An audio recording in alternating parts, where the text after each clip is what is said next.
As Christians, I think one of the biggest challenges of the current situation we find ourselves in, lockdown, is the fact that we can't do things together very easily. Because we're separated and have to go online to do pretty much anything, it's more difficult to worship together, it's more difficult to read the Bible together, it's more difficult to pray together. And if you've tried singing on Zoom together, you will know that that's a bit of a disaster. It's absolutely impossible. You can try, but it's hard going. However, it's vital to at least try and meet together in whatever way we can. Listen to Paul as he speaks in Philippians chapter 1 and verses 27 and 28. Just one thing. As citizens of heaven, live your life worthy of the gospel of Christ. Then whether I come and see you or am absent, I will hear about you, that you are standing firm in one spirit, in one accord, contending together for the faith of the gospel, not being frightened in any way by your opponents.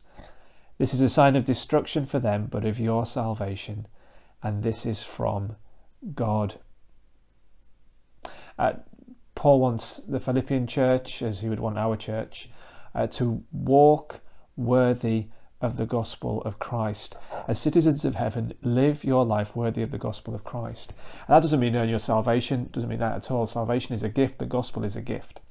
It's the gift of the gospel that qualifies us to be citizens of heaven in the first place.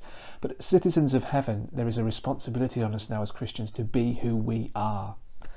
We are God's people, and we're to live in that way. But we cannot do it alone. We can't do it alone. We can't live a life worthy of the gospel of Christ as citizens of heaven without each other.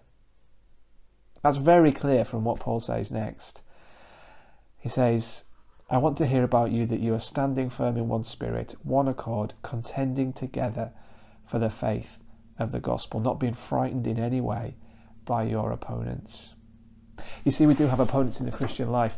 They may not be exactly the same as those that the Philippians faced.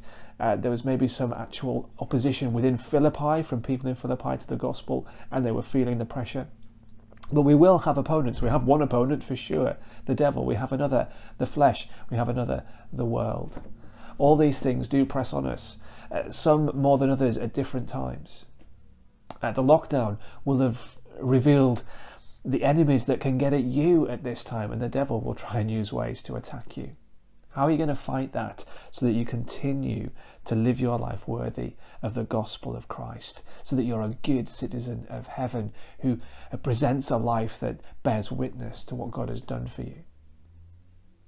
You can only do it through fellowship with other Christians.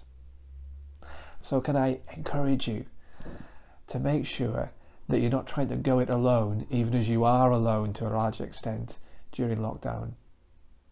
Make the most of your telephone. Pick it up. Ring other folk in church. Make the most of the services that are going online on YouTube. Watch them. If you can, and I'd urge you to do this, get over your awkwardness and come to the Zoom prayer meeting on a Wednesday night. It'll do you good. It will strengthen you.